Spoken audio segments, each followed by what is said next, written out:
그래서 2절 말씀입니다. 믿음에 대한 얘기 22번째 시간입니다. 시편 18편 1절에서 2절 말씀입니다. 우리 짧기 때문에 같이 읽도록 하겠습니다. 시작. 나의 힘이신 여호와여, 내가 주를 사랑하나이다. 여호와는 나의 반석이시요 나의 요새시요 나를 건지시는 이시요 나의 하나님이시요 내가 그 안에 피할 나의 바위시요 나의 방패시요 나의 구원의 뿌리시요 나의 산성이시로다. 아멘. 이 시는 다윗의 시고 그 1절 앞에 파란 글씨나 빨간 글씨는 다르겠지만 여호와의 종 다윗의 시, 인도자를 따라 부르는 노래. 여호와께서 다윗을 그 모든 원수들의 손에서와 사울의 손에서 건져주신 날에 다윗이 이 노래의 말로 여호와께 아뢰어 이르되, 이렇게 기록되어 있습니다. 자, 우리가 믿음에 대한 22번째 이야기를 하고 있습니다. 우리는 이 앞에 무슨 얘기를 했었냐면, 우리는 얼마나 본성적으로 초월을 향해서 가고자 하는 마음이 있고, 그래서 우리 소위 말하는 영적인 것, 어떤 거룩한 행태나 모양이나 능력을 좋아하게끔 우리의 본성이 그렇게 되어 있다는 것을 살폈고, 그렇기 때문에 우리는 연습하고 훈련하고 노력하고 또 실패하고 다시 일어서고 하는 일상에서의 삶, 그리고 일상의 삶에서의 성장을 그렇게 높이 평가하거나 좋아하지를 않는다라는 것을 살폈습니다.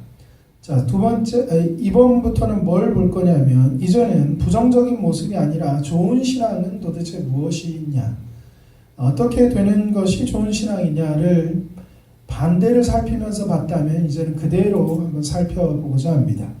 결론적으로 오늘 말하고자 하는 좋은 신앙이 무엇이냐라는 것의 결론은 뭐냐면, 얼마나 하나님께 의존적이냐라는 것이 좋은 신앙이다라는 겁니다. 우리는 의존적이다라는 말을 썩 좋아하지 않습니다. 그리고 상담이나 내적 치유를 할 때 의존성, 상호 의존성, 이거에서 벗어나야 한다, 이런 얘기를 많이 듣기 때문에 독립적인 것이 좋지 의존적인 것은 별로 좋지 않다라는 이미지를 갖고 있으나, 좋은 신앙의 결론은 내가 얼마나 하나님 앞에 의존적이냐라는 겁니다. 이 의존적이라는 말이 나는 아무것도 안 해요, 하나님 다 해주세요, 이런 의미에서 방법론적인 것이 아니라 근본적인 것을 말하는 겁니다. 근본적으로 내가 하나님을 위해서 무언가를 해드리거나 하나님을 위해서 무언가를 하는 것이라는 발상을 바꿔서, 하나님이 아니면 내가 아무것도 할 수 없고 하나님이 아니면 아무런 존재의 의미가 없다, 내가 하는 모든 생명, 내가 가지고 있는 생명, 모든 가치 있는 것, 모든 진리의 근원이 하나님이시고 나는 그 하나님으로부터 공급받아 지금도 있다는 방법적인 게 아니라 근원적인 문제에 있어서 하나님 앞에 의존적이어야 한다는 겁니다. 근데 문제는 뭐냐면, 우리는 자꾸 하나님 앞에 뭘 갚으려고 해요. 말할 수 없는 주의 은혜, 갚을 수 없는 주의 은혜. 그래서 어떻게 해요? 계속 갚아도 모자란 주의 은혜. 그래서 계속 갚으려고 그래. 뭘 받았으니까 얼른 갚으려고 합니다. 이 갚으려고 하는 이런 마음, 뭔가 하나님 정말 좀 이제 뒷방에 계시고 내가 하나님 앞에 좀 드릴게요, 하나님을 부양하려고 하는 마음에는 우리의 좋지 않은 본성도 있고 어떤 상처도 가지고 있습니다. 어떤 권사님이 계셨는데 그분이 이제 상담을 하다가 이렇게 나오게 된 건데, 그 권사님은 굉장히 열심히셨던 분이셨습니다. 물론 그런 분이 있죠. 굉장히 성실하고 굉장히 열심히고 교회 안에서 무언가 일할 때 항상 열심히고 성실하신 분이셨습니다.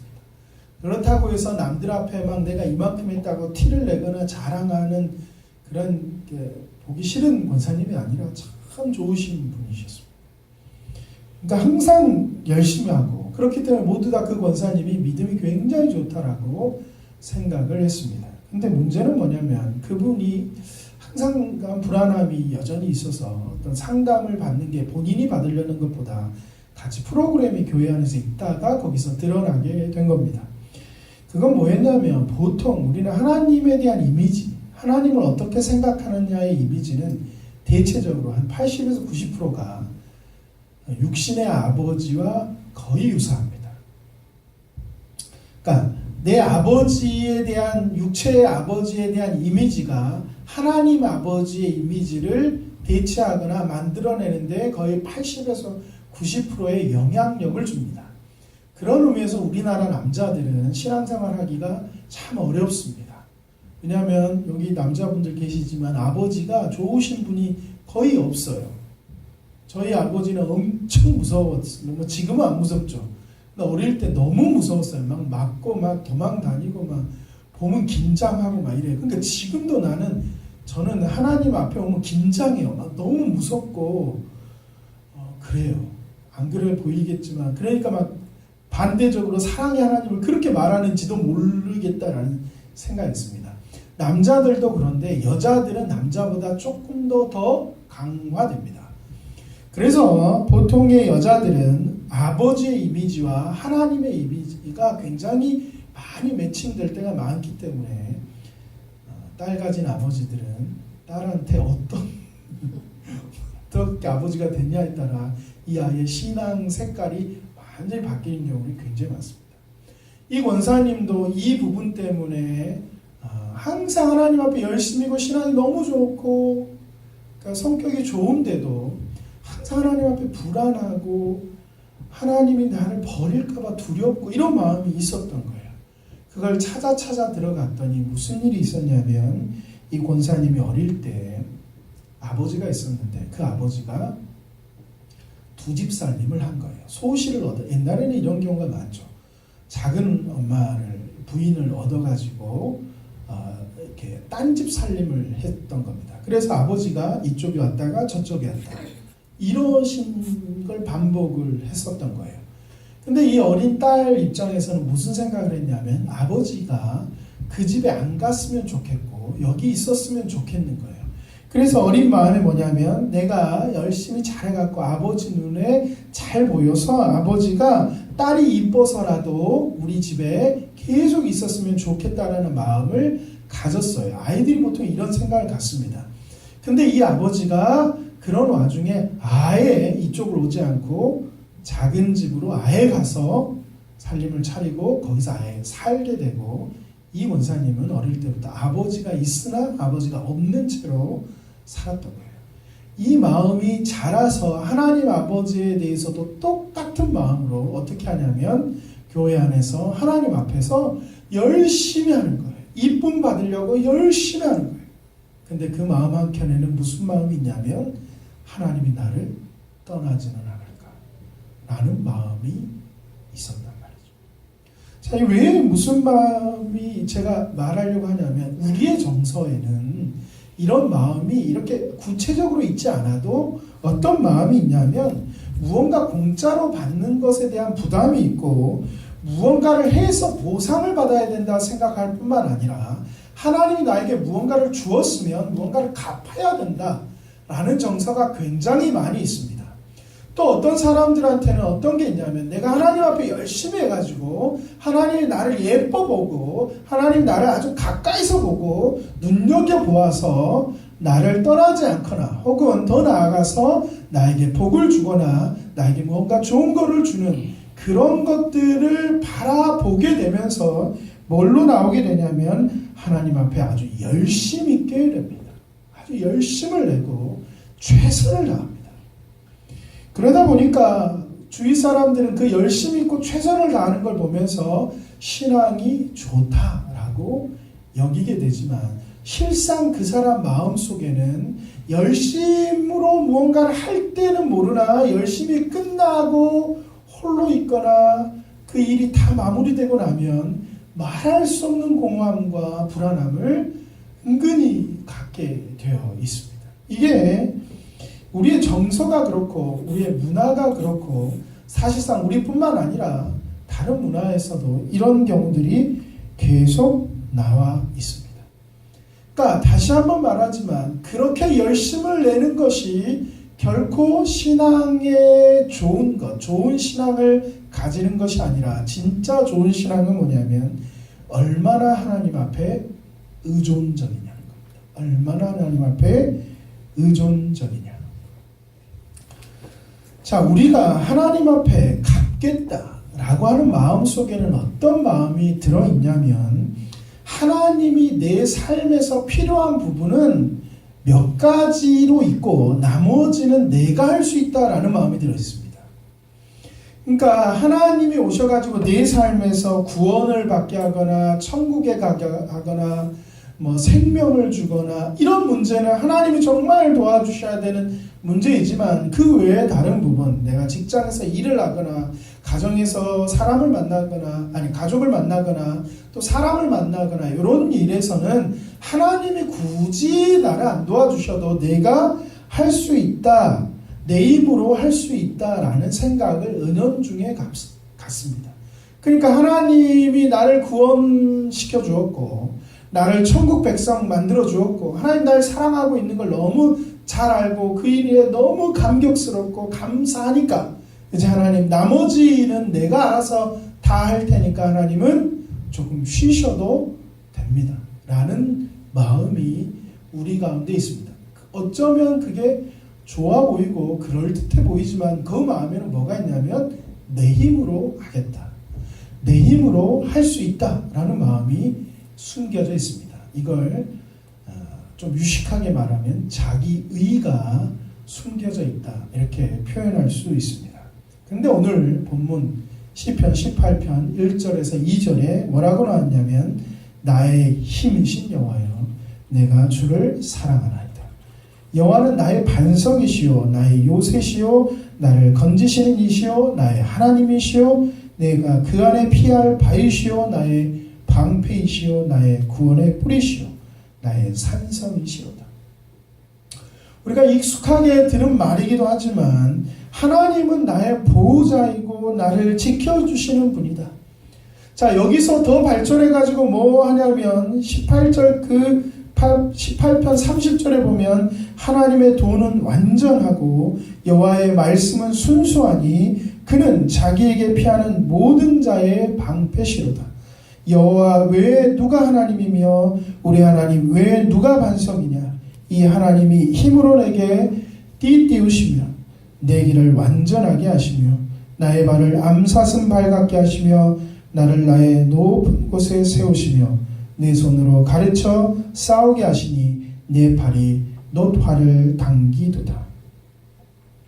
하나님이 나를 보호하고 나를 지키시는 것뿐만 아니라 내 길을 완전하게 하시고 하나님이 모든 것을 이루어 가시고 그 외에는 하나님 외의 것으로는 내가 만족함을 누릴 수 없고 또한 내가 완전해질 수 없다, 온전해질 수 없다라고 하나님 앞에 모든 근원을 두고 있습니다.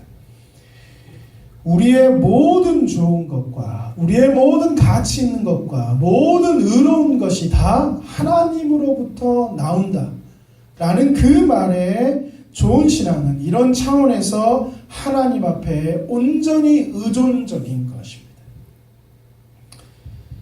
근데 잘못된 신앙은 하나님의 영광, 감사, 기독교적인 색채가 가득한 말을 말하고 있지만 그 근본에는 자기 자신을 앞세우게 되어 있습니다. 내가 신앙이 좋아서 남들과 다르고 남들보다 똑똑하고 남들보다 더 우월하고 남들보다 하나님의 사랑을 더 많이 받고 있고 남들보다 신앙이 더 좋다는 것을 드러내고 표현하는 데 신앙을 사용하는 경우가 많습니다. 그러니까 여러분들이 주위에서 신앙생활 하다 이런 경우가 있단 말이죠. 질문을 할 때 너 해봤어? 이거? 이런 거. 혹은 요즘에는 그런 게 있죠. 너 구원 받았어? 이런 거. 너 지금 죽어도 천국 갈 수 있어? 재림 예수님이 당장 오시면 너는 휴거 받을 수 있어? 이런 식으로 묻는 건 진짜 이 사람에게 가르쳐주고 싶은 마음에 있어서가 아니라 나는 그래 라는 것을 드러내고 싶어서 이런 말을 하는 경우들이 많습니다. 지금 그 말이 잘못됐다는 말이 아니라 그럴 의도가 굉장히 많이 있습니다. 그 사람들에게는 내가 하나님 앞에 의존적이라는 것보다는 내가 하나님으로부터 받았기 때문에 나는 이제 충분하다 이런 마음이 들어져 있고 당신은 무언가 부족해 라고 하는 마음이 들어 있습니다. 하나님께 의존적이라는 것은 모든 가치 있는 것이 하나님으로부터 왔고 나는 그 은혜를 입은 사람이고 하나님의 은혜 없이는 오늘도 내일도 살 수 없는 존재입니다 라는 고백입니다. 자, 그러면 여기서 하나님 앞에 의존적이다, 맡긴다, 이렇게 의존적이다, 하나님 앞에 다 맡긴다 이렇게 달리 얘기할 수도 있는데 이러면 우리 머릿속에 이런 마음이 든단 말이죠. 또 이것 때문에 헷갈리기도 합니다. 그건 뭐냐면 하나님 앞에 온전히 맡기고 온전히 의존적이 되면 그것만으로 우리의 삶에 온전한 평안이 오고 아무런 문제가 없느냐 없을 거다라는 생각이 드는데 그것과는 전혀 별개의 문제라는 겁니다. 다시 한번 말하지만 내가 하나님 앞에 온전히 맡기고 온전히 하나님께 의존하고 있다고 해서 내 삶이 평안해지고 형통해지고 괜찮아진다는 것과는 전혀 별개라는 겁니다. 도리어 우리가 신앙생활을 하면서 굉장히 충격적이고 깜짝깜짝 놀라는 건 뭐냐면 우리는 신앙생활을 하면 할수록 뭘 하게 되냐면 첫 번째는 의심이 많아지게 되고 두 번째는 절망하게 된다는 겁니다. 의심이 많아지고 절망하게 된다는 거예요.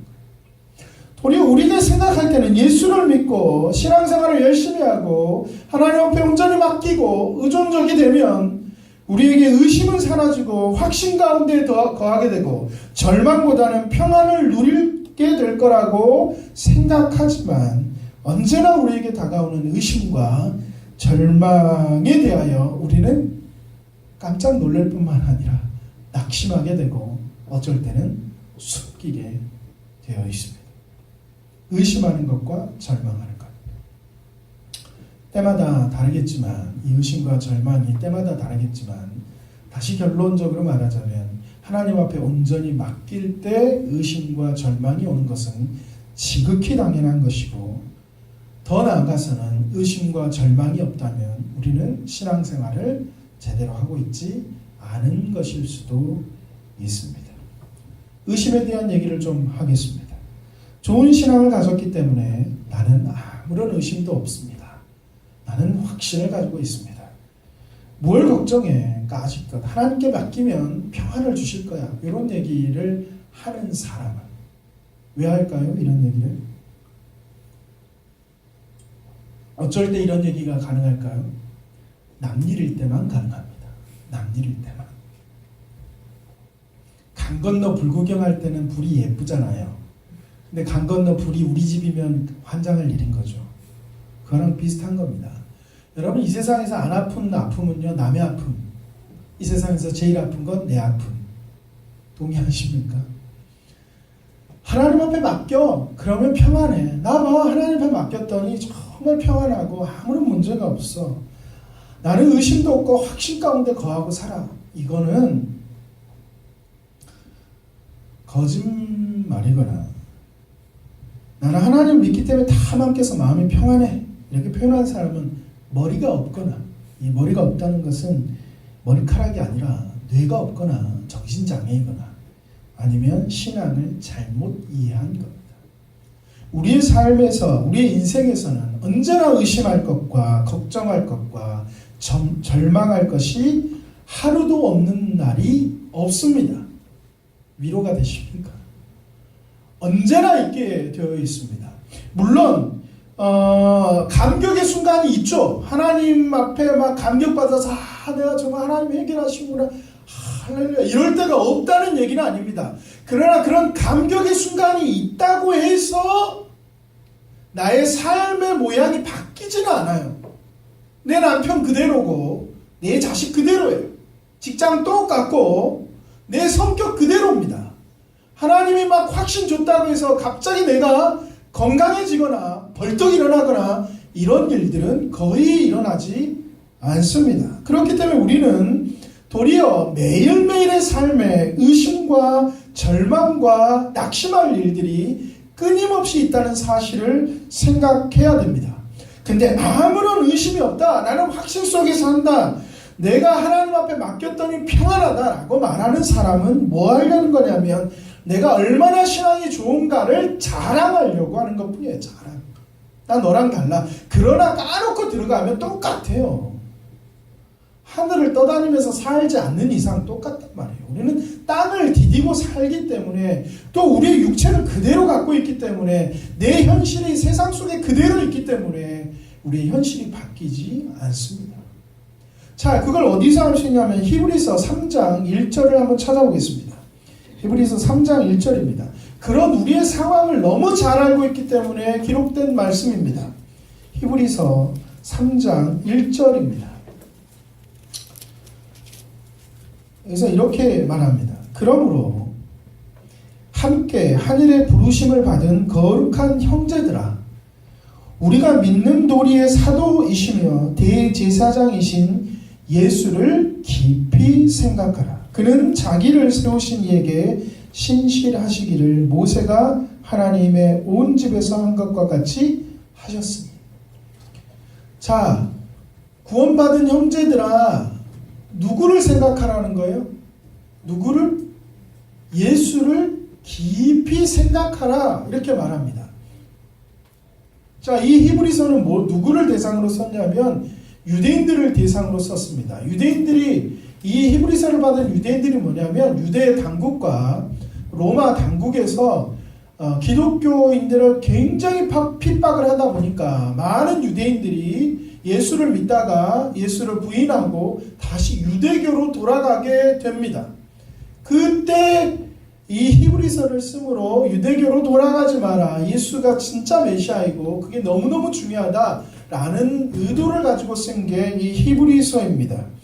자, 이 말은 뭐냐면 히브리서를 받고 있는 사람들은, 이 히브리서를 듣고 있는 사람들은 핍박 때문에 매우 힘들고 매우 어려운 상황이었다는, 굉장히 힘들게 살고 있었단 말이죠.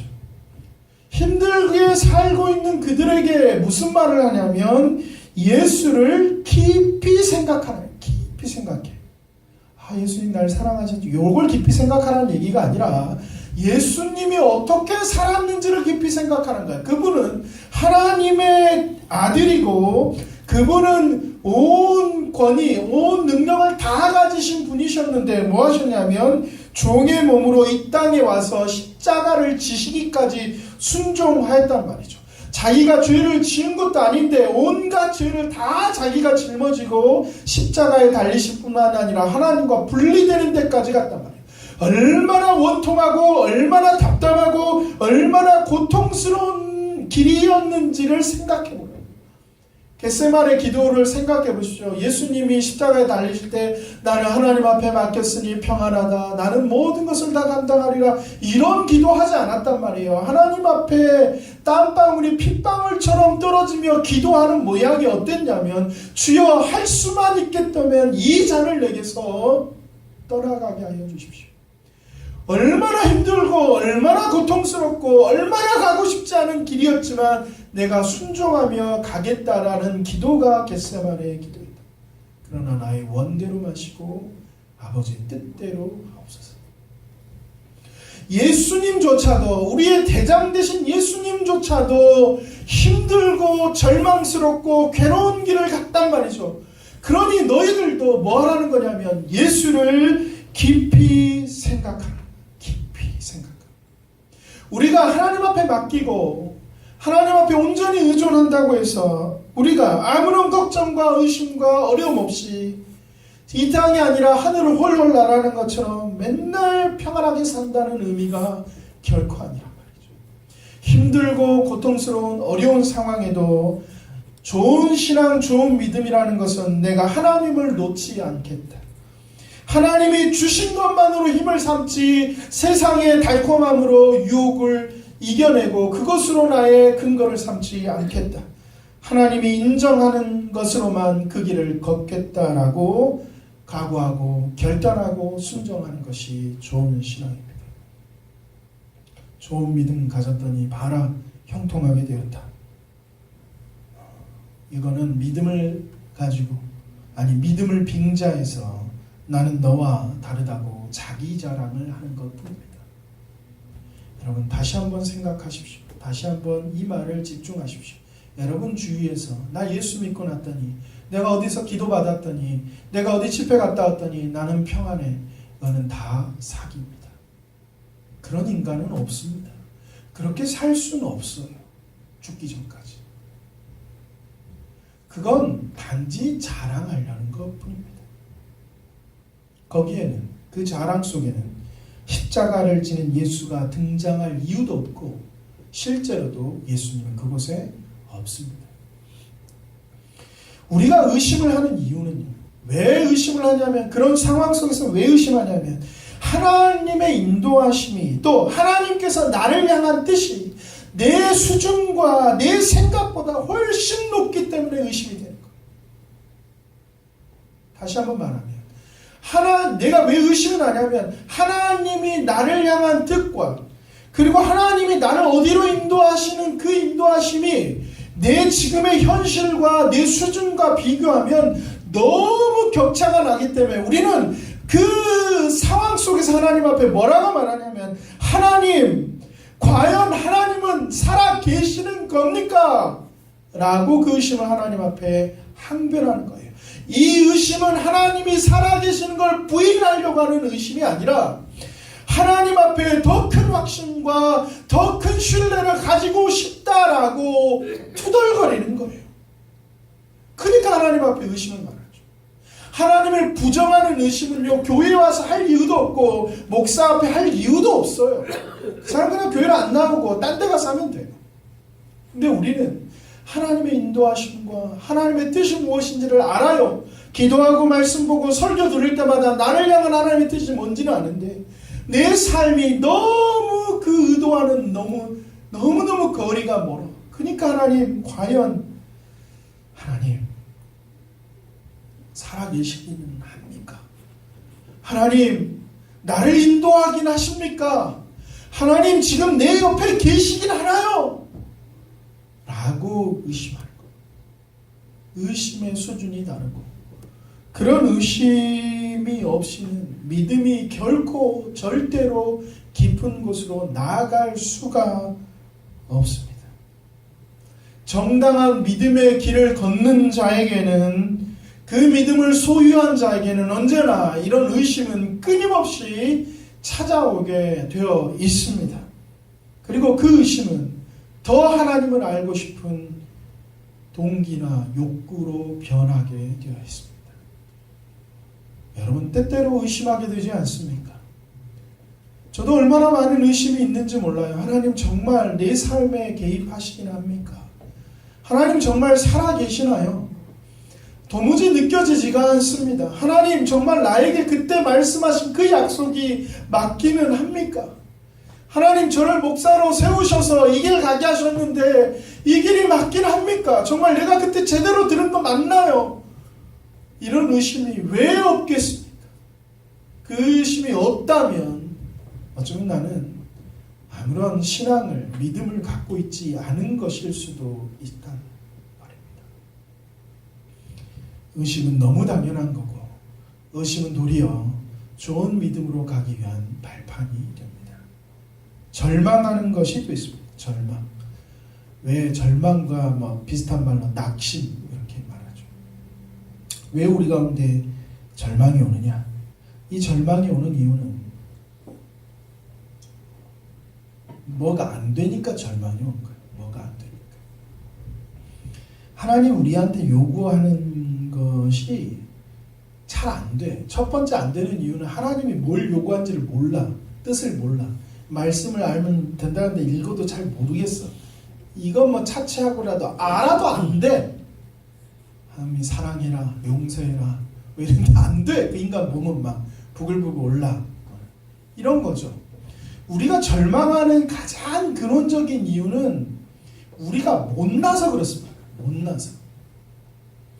이 못났다는 말이 뭐냐면 우리는 의에 대하여서 거룩함에 대해서 하나님을 닮아가는 것에 대해서 생명에 대해서 진리에 대해서 사실은 관심이 없어요. 근원적으로 여러분 관심이 없다는 게 아니라 여러분들은 그냥 저도 마찬가지지만 우리는 뭐가 더 관심이 많냐면 이해관계, 돈, 자존심, 눈앞의 이익, 그걸 유혹이고 현혹인지 알아도 쉽게 빠지고 도리어 쉽게 빠지는 게 아니라 그런 유혹을 막 환영합니다.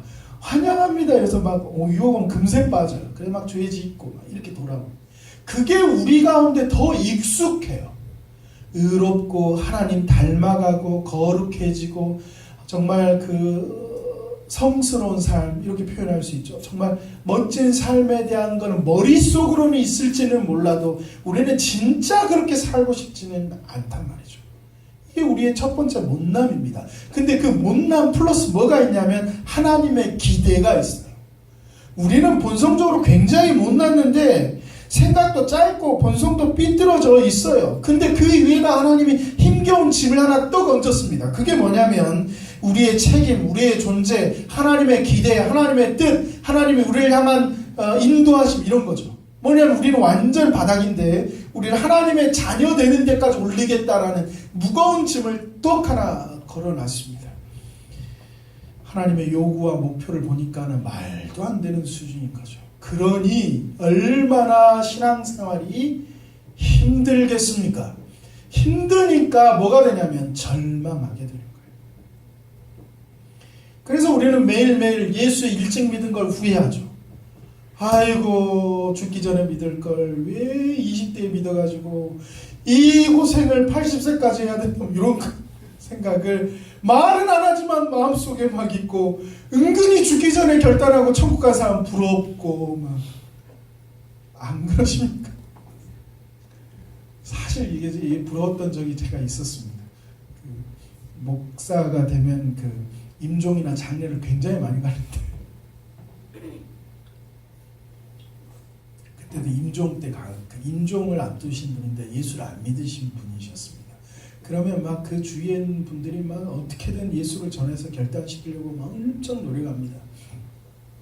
근데 진짜 그분이 그렇게 성장하실 때는 예수 안 믿고 교회도 안 오셨는데 다 거기 갔더니 예수님에 대해서 이렇게 복음을 전했는데 정말 다 아멘 그리고 받아들이고 굉장히 신기합니다.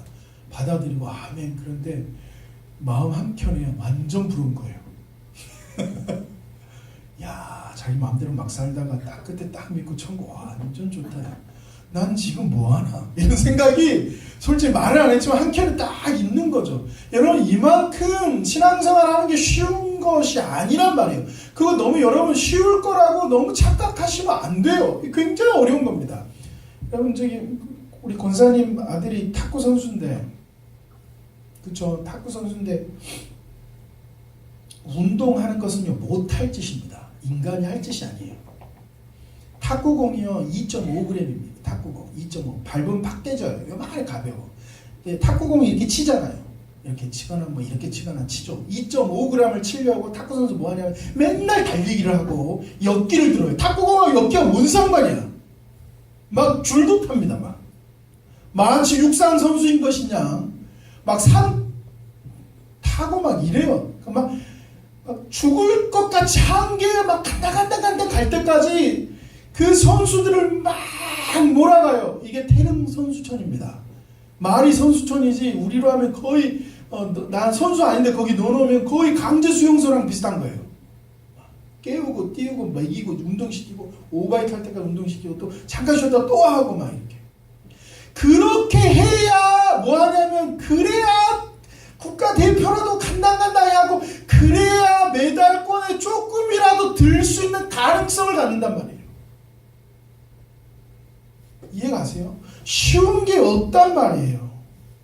우리의 신앙생활을 보세요. 우리는 태어나기를 죄인으로 태어났어요. 우리는 한계 있고 죄성을 가득한 존재로 태어났는데 우리를 어디까지 끌어올리기로 하냐면 하나님의 자녀로 불러 예수님과 똑같은 왜냐 하나님 자녀잖아요. 예수님도 하나님 자녀니까 예수님을 형님 혹은 오빠라고 부를 수준에까지 우리를 끌어올리겠다는데 그게 어떻게 쉬울 수가 있어요? 쉽다라고 말하는 건 사기라고요. 마치 여러분한테 3개월 영어 속성, 이건 거짓말이잖아요. 3개월 하고 영어 속성 되면 누가 그렇게 하겠어요? 어려운 거예요. 어려운 거예요. 굉장히 어려운 겁니다. 그것이 아무런 연습 없이 하루아침에 된다는 것 자체가 말이 되지 않습니다. 이 세상에 연습하지 않고 되는 것이 뭐가 있습니까? 애들 보시면 깐난쟁이 보면 밥 먹는 거 3년 연습해서 밥을 먹는 거예요. 걷는 거 2년 동안 막 자기 혼자 얼마나 연습해갖고 걷잖아요. 처음부터 또 바짝바짝 걷냐 이게 아니라 막 이렇게 학교 넘어졌다 그러면서 걷는 거예요. 그렇게 연습 여러분 하셔갖고 지금 걷고 다니잖아요. 구구단도요 몇 년을 외워야 구구단 외웁니다. 제가 여러분 탁 물어보면 까먹을걸요. 그래도 까먹어요. 영어 단어 하나 외우려고 수천 번을 외워야 단어가 외워지는 거예요. 타이거 우즈가 샷을 하나 완벽하게 하기 위해서 3만 번을 친답니다. 그 샷만. 김연아 선수가 그 트리플 엑셀인가 점프 하나 하기 위해서 몇천 번을 연습한 그 몇천 번을 연습해야 그 자세가 나오는 거예요. 성경에서 이와 같은 표현을 합니다. 쉽다는 얘기를 하지 않습니다. 히브리서 12장 1절에서 3절 한번 보겠습니다. 히브리서 12장 1절에서 3절.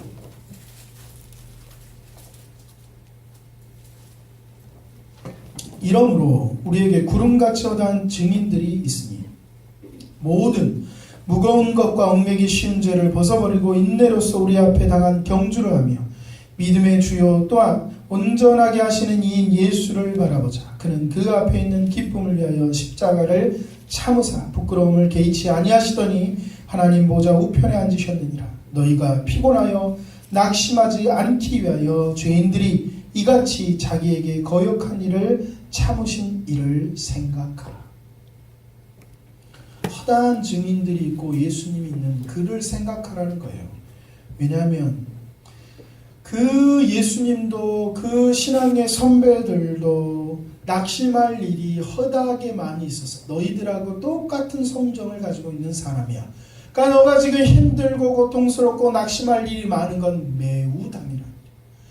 매우 당연한 일이야. 그러니까 거기서 낙심하고 절망하고 아예 무너지지 말고 누구를 생각하는 너보다 앞서 있고 지금 너를 저 허다한 무리가 둘러싸인 것처럼 그 관중석이라고 생각하면 돼요. 마라탕 관중석. 거기서 박수치며 기다리고 있는 그 사람을 생각하라. 너희보다 앞서서 했단 말이에요. 넘어졌어? 일어나? 괜찮아? 다 그렇게 한 거야? 라고 말하는 거예요. 이 말씀에서 너 지금 넘어진 거 잘못된 신앙 때문에 그래. 너 지금 절망하고 낙심하고 쓰러진 거 너 신앙이 잘못돼서 그래. 너 의심하고 나 못하겠다고 말하는 건 너가 신앙생활을 못해서 그래. 이런 말이 아니라 너 그렇게 된 거 당연해. 우리도 그랬어. 나도 그랬어. 그러니까 일어서 지금 잘하고 있는 거야.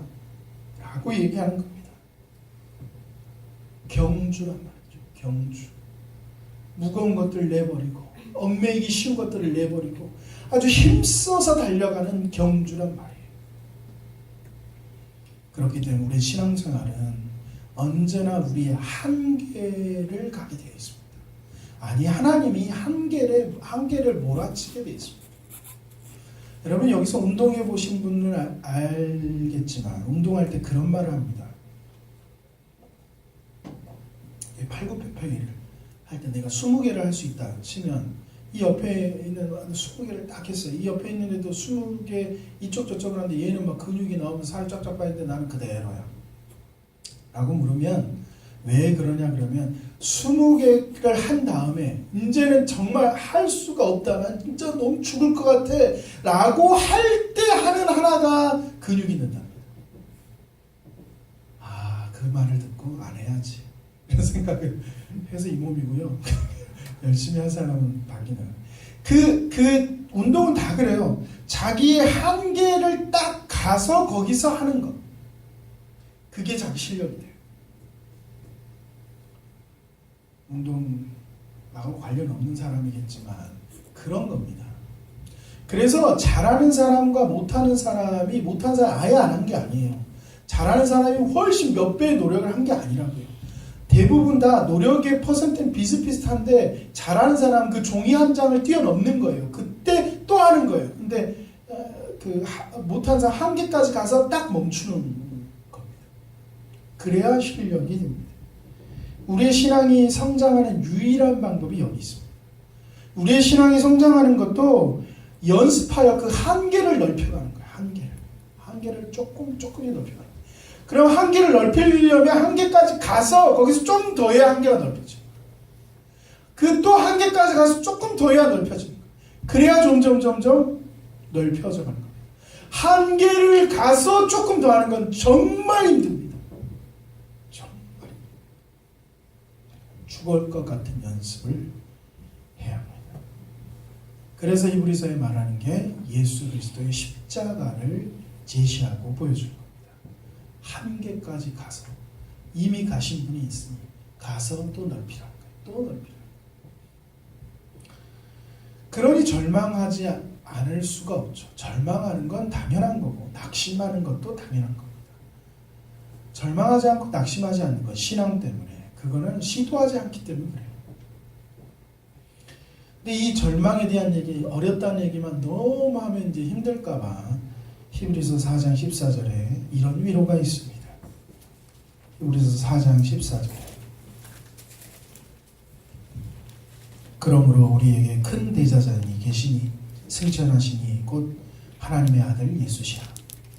우리가 믿는 도리를 굳게 잡을지어다. 우리에게 있는 대제사장은 우리의 연약함을 동정하지 못하실 리가 아니요 모든 일에 우리와 똑같이 시험을 받으신 이로되 죄는 없으시니라. 그러므로 우리는 긍휼하심을 받고 때를 따라 돕는 은혜를 얻기 위하여 은혜의 보좌 앞에 담대히 나갈 것이니라.